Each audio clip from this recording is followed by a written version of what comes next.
Thank you, Prime Minister Modi, for those very generous words.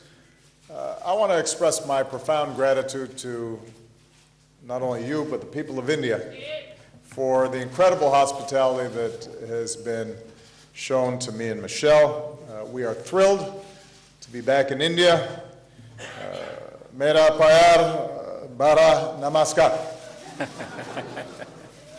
Mr. Prime Minister, thank you for the invitation to join the people of India on Republic Day. I am honored to be the first American president to attend this celebration, as well as the first president to visit India twice. And this reflects my commitment since the beginning of my presidency to deepen our ties with India. I'm pleased to be joined by members of my administration, as well as members of Congress and business leaders from the United States, all who believe that a strong relationship with India is critical for America's success in the 21st century. As two great democracies, two innovative economies, two societies dedicated to the empowerment of our people, including millions of Indian Americans, we are natural partners. When I addressed your parliament on my last visit, I laid out my vision for how India and the United States could build a defining partnership for the 21st century. And since then, we've made significant progress. Our trade has increased. Our militaries exercise together more. We're cooperating on key global challenges, from nuclear proliferation to global health. And Mr. Prime Minister, your election and your strong personal commitment to the India-U.S. an opportunity to further energize these efforts. I was proud to welcome you to the White House last fall. Your reputation preceded you. As many of you know, in New York, the Prime Minister appeared in Madison Square Garden and was greeted like a Bollywood star. And it was, I think, a signal of the deep friendship between our peoples, as well as our close ties that we are working to expand even further. At the White House, we agreed to take this partnership to a new level. We advanced that work today. Prime Minister Modi, including our Charcha. We need more of those in the White House. But even as this visit is rich with symbolism, we made substantive progress. Prime Minister has already indicated the United States and India have declared a new declaration of friendship that elevates and formalizes our partnership. And not only is it grounded in the values we share, but it commits us to more regular meetings at the leaders level and sets up frequent consultations across our government. We agreed that our trade and economic partnerships must focus on improving the daily lives of our people. Prime Minister Modi described for me his ambitious efforts to empower rural Indians with bank accounts and to ensure clean water and clean air for the Indian people. And we want to be partners in this effort. In the last few years, trade between our two countries has increased by some 60% toward a record $100 billion. We want to trade even more. So we welcome the reforms that the Prime Minister is pursuing to make it easier to do business here in India.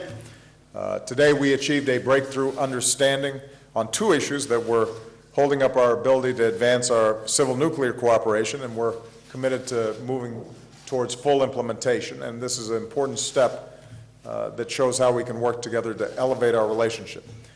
We also, as the Prime Minister noted, agreed to resume discussions about a possible bilateral investment treaty. And we will continue to pursue export reforms so that we can advance more high-tech collaborations with India. I'm also pleased that we agreed to a number of important steps to promote clean energy and to confront climate change. We very much support India's ambitious goal for solar energy and stand ready to speed this expansion with additional financing. We're also launching new joint projects to improve air quality in Indian cities. The United States will share more data and develop tools to help India assess and adapt to the impact of climate change and to help vulnerable communities become more resilient. And going forward, we've agreed to work together to make this year towards phasing out hydrofluorocarbons under the Montreal Protocol, and the Prime Minister and I made a personal commitment to work together to pursue a strong global climate agreement in Paris. As I indicated to him, I think India's voice is very important on this issue.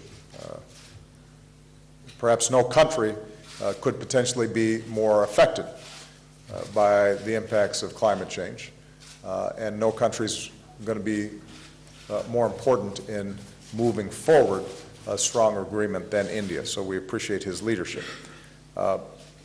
We agreed to deepen our defense and security cooperation.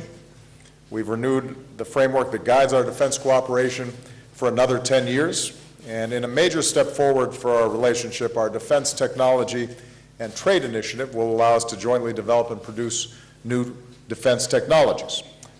We've also agreed to a new vision for the Asia-Pacific so that we're doing more together to advance our shared security and prosperity in this critical region. I thanked the Prime Minister for India's strong counterterrorism cooperation and reiterated, even as America's combat mission is over in Afghanistan, we're going to continue to be strong and reliable people who have benefited from India's generous assistance over many years. I thanked the Prime Minister for his continued support for ongoing efforts to prevent Iran from acquiring a nuclear weapon and to arrive at a just diplomatic solution. And finally, we discussed what more we can do as global partners.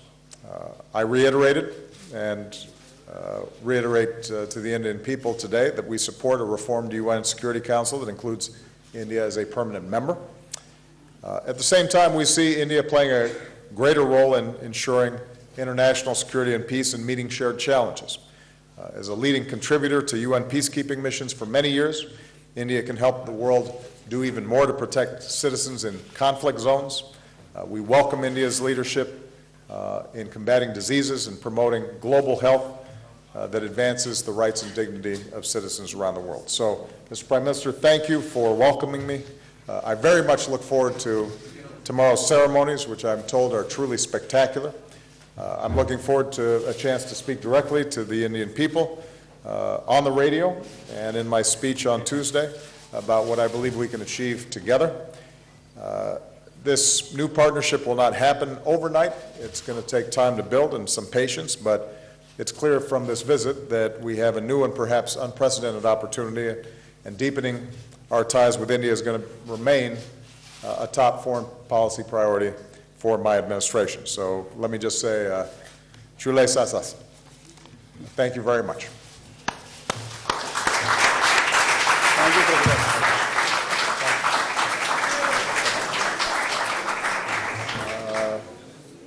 I now call upon Julie Pace of AP to ask her question. Thank you, Mr. President and Mr. Prime Minister. Mr. President, I wanted to ask you about the situations in both Yemen and in Ukraine. On Yemen, you've held up the U.S. counterterrorism campaign there as a model for what you're hoping to achieve in your mission against the Islamic State group. How does the political upheaval in Yemen affect U.S. efforts there? And will it cause you in any way to retool aspects of your broader counterterrorism strategy? And on Ukraine, pro-Russian rebels are again launching new offenses. How at this point can you justify not taking a different approach, given that the Minsk agreement has all but failed and sanctions may have had an impact on the Russian economy, but they don't appear to be changing Russia's calculus when it comes to Ukraine? And Mr. Prime Minister, I wanted to go back to climate change. White House officials have said that they hope that the recent U.S.-China agreement can spur countries like India to make similar commitments to cut emissions. I'm wondering if you feel any pressure to take that kind of action because of the China agreement, and can a Paris climate summit produce a substantial result without that type of commitment from India? Thank you. Good. Well, first of all, with respect to Ukraine,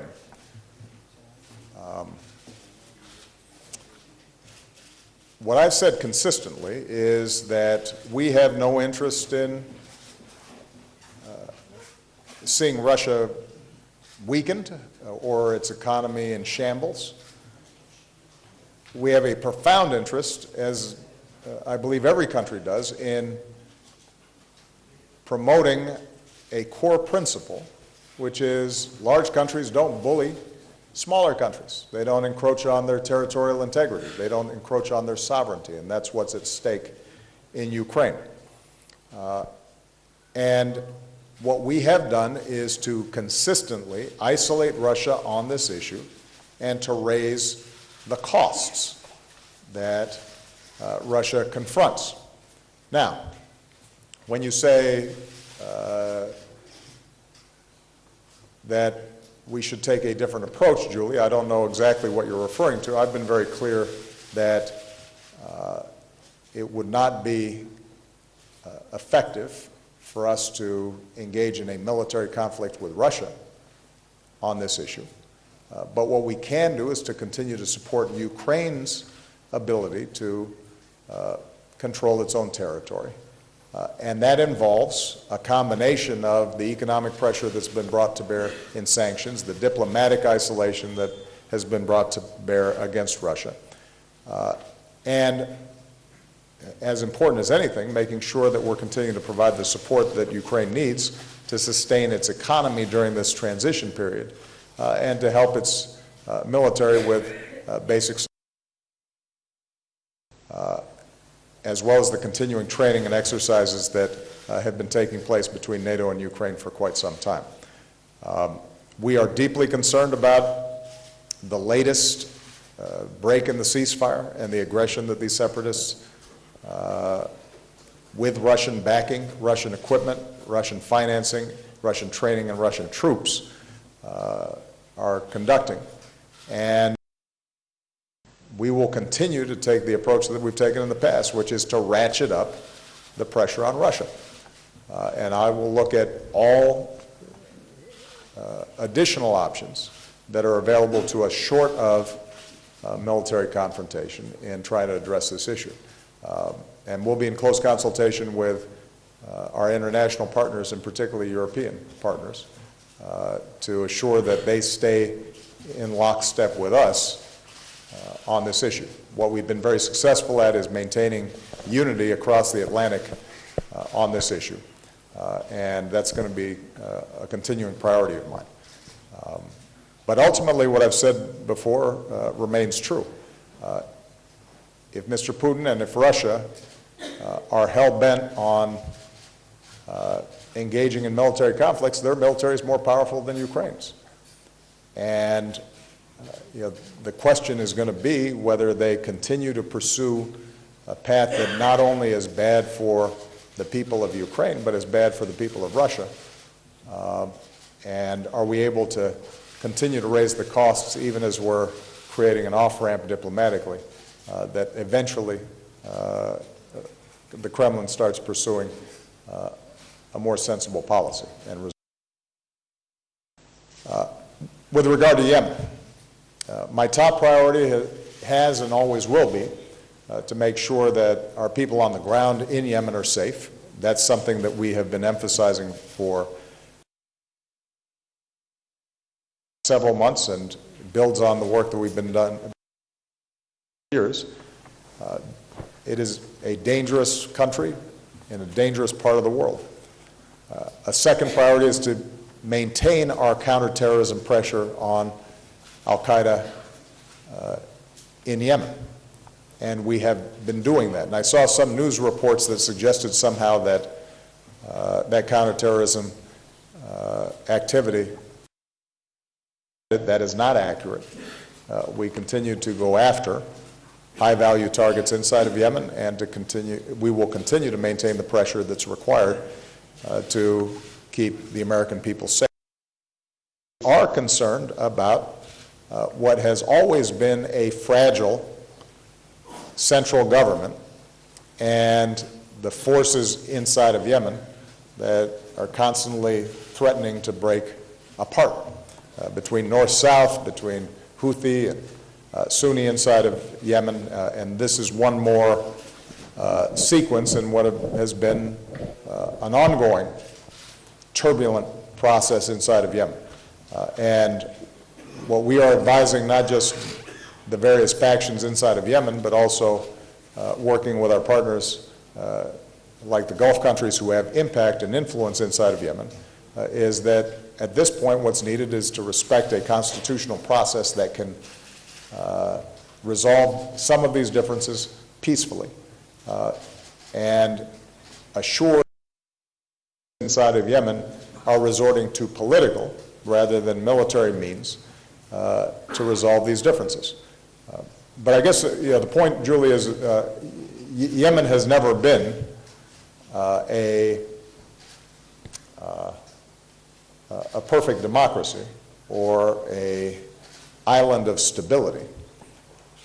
What I've said is that our efforts to go after terrorist networks inside of Yemen without an occupying U.S. Army, but rather by partnering and intelligence sharing with that to take, and that continues to be the case. The alternative would be for us to play whack-a-mole every time there is a terrorist actor inside of any given country to deploy U.S. troops. And that's not a sustainable strategy. So we'll continue to try to refine and fine-tune this model, but it is the model that we're going to have to work with because the alternative would be massive U.S. deployments in perpetuity, which would create its own blowback and cause probably more problems than it would potentially solve. And we're going to have to recognize that there are going to be a number of the countries where terrorists have located that are not strong countries. That's the nature of the problem that we confront. You know, terrorists typically are not going to be locating and maintaining bases and having broad networks inside of countries that have strong central governments, strong militaries, and strong law enforcement. By definition, we're going to be operating in places where oftentimes there's a vacuum or capabilities are somewhat low. And we've got to just continually apply patience, training, resources, and we then have to help, in some cases, broker political agreements as well. So it is a long, arduous process. It is not neat and it is not simple. But it is the best option that we have. And what we have shown is that we can maintain the kind of pressure on these terrorist networks even in these kinds of difficult to operate environments. मैं समझता हूं कि चीन और America का जो जलवायु परिवर्तन के संबंध में समझौता हुआ है उसका भारत पर कोई प्रेशर है क्या? भारत एक स्वतंत्र देश है, उस पर न किसी देश का न किसी व्यक्ति का प्रेशर काम आता है, लेकिन प्रेशर है। प्रेशर इस बात का है कि हम भावी पीढ़ी को कैसी पृथ्वी देना चाहते हैं। क्लाइमेट चेंज इटसेल्फ एक बहुत बड़ा प्रेशर है। ग्लोबल वार्मिंग इटसेल्फ एक बहुत बड़ा प्रेशर है और जिसके भी दिल में भावी पीढ़ी के लिए चिंता है, आने वाली पीढ़ियों के लिए चिंता है, उनका ये दायित्व बनता है कि वे आज इस क्लाइमेट के संबंध में कॉन्शियस बने, उन रीति नीतियों को अपनाएं ताकि हम भावी पीढ़ी को एक अच्छी जिंदगी दे सके, अच्छा एनवायरनमेंट दे सके। और मैं मानता हूं ये प्रेशर हर देश पे होना चाहिए, हर सरकार पर होना चाहिए, हर व्यक्ति पर होना चाहिए और उसी प्रेशर को हम समझ पाते हैं और उसी को हम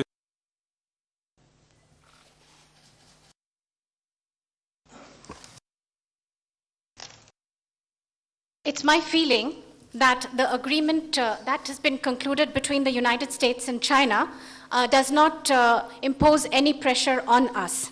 India is an independent country, and there is no pressure on us from any country or any person.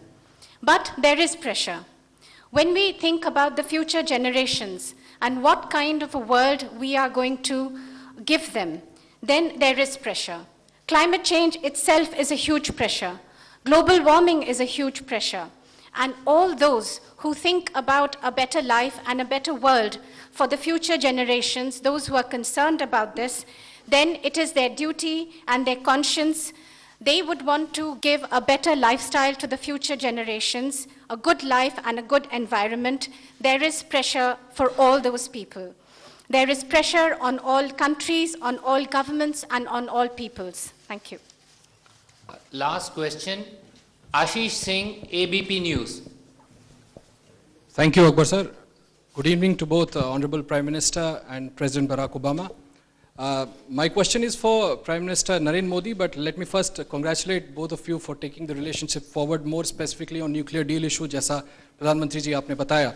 प्रधानमंत्री जी, आज हमने दिलचस्प तस्वीरें देखी आपकी प्रेसिडेंट ओबामा के साथ, अलग से ठीक उस तरह जिस तरह से वॉशिंगटन में हमने देखा था. मैं उस यात्रा के दौरान आपके वहाँ पर था. प्रेसिडेंट ओबामा आपके साथ आए थे, आप कुछ देर टहले, एक दूसरे के साथ बातचीत की, बेहतर तरीके से समझा. आज फिर हमने वो तस्वीरें देखी. इससे पहले सुबह आपने राष्ट्रपति को रिसीव किया एयरपोर्ट पर. ये खास मित्रता क्या है आप दोनों की? और आज जब आप दोनों मिले प्रधानमंत्री जी, तो किन बिंदुओं पे बात हुई, कौन सी बातें आप हमारे साथ? जहां तक बातों का सवाल है, पर्दे में रहने दें. और हम बार बार इस प्रकार से क्यों मिलते हैं, ये सवाल बड़ा महत्वपूर्ण है. मैं इस क्षेत्र में नया हूं, लेकिन भी इस अल्प समय के अनुभव से मैं कह सकता हूं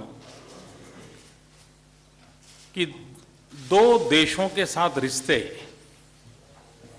कागज पर कहां फुल स्टॉप है, कहां कॉमा है, उसके आधार पर निर्धारित कम होते हैं.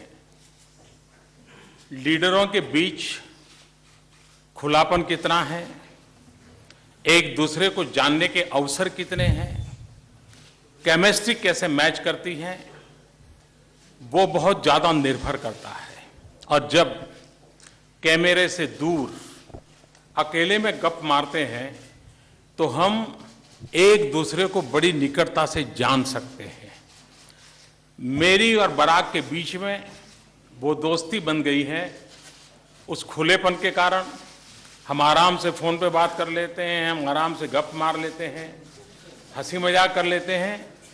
इस केमिस्ट्री ने मुझको और बराक को तो निकट लाया ही है, वॉशिंगटन और दिल्ली को भी निकट लाया है, लेकिन अमेरिका की जनता और हिंदुस्तान की जनता को भी निकट लाया है. और ये पर्सनल केमिस्ट्री है, ये बहुत मैटर करती है और ये पनपनी चाहिए, ऐसे ही अवसर पर पनपती है.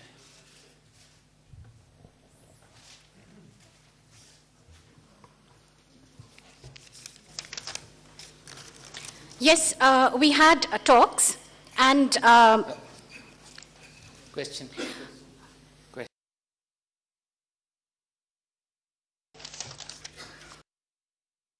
both of you held talks. And my question is to Prime Minister Narendra Modi. You've held delegation level talks, but we the US, both you excellencies beyond the delegation level talks go into a huddle and hold talks tete-a-tete. And what exactly do you talk about, and what is this friendship, and discussed, and which are the issues that Yes, we held very detailed talks, and some of these, and the results and the issues that were discussed, let's keep them behind curtains.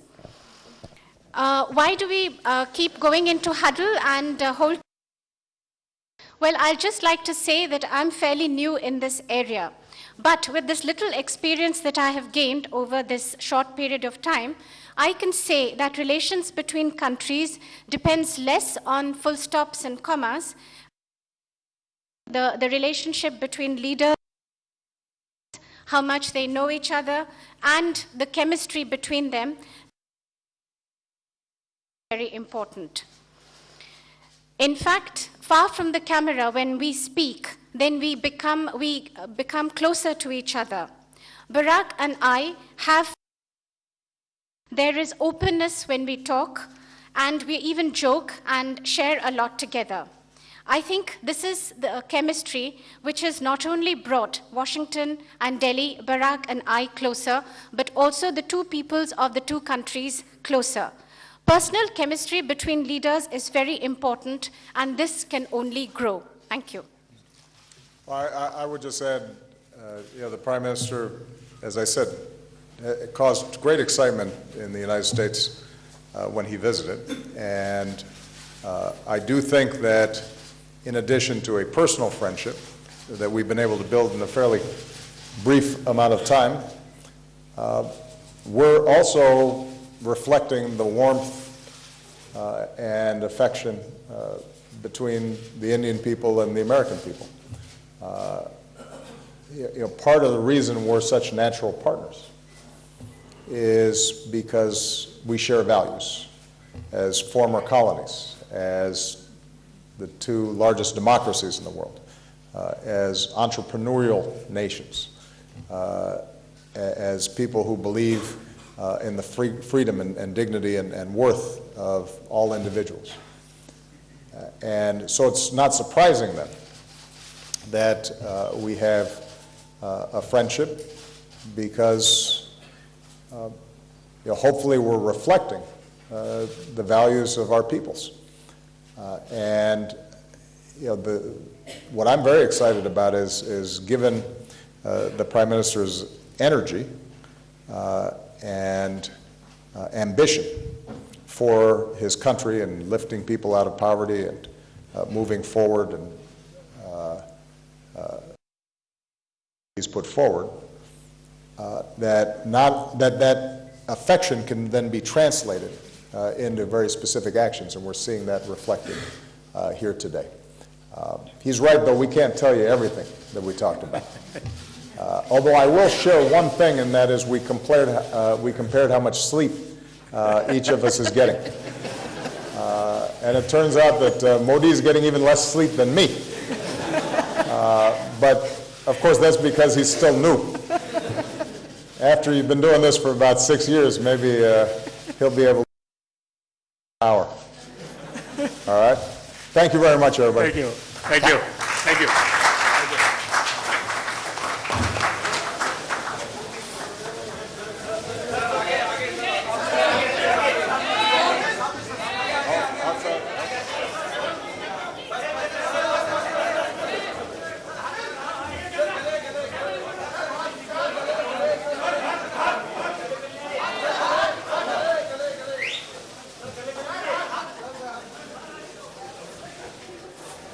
Thank you very much, ladies and gentlemen. We come to the end of this event.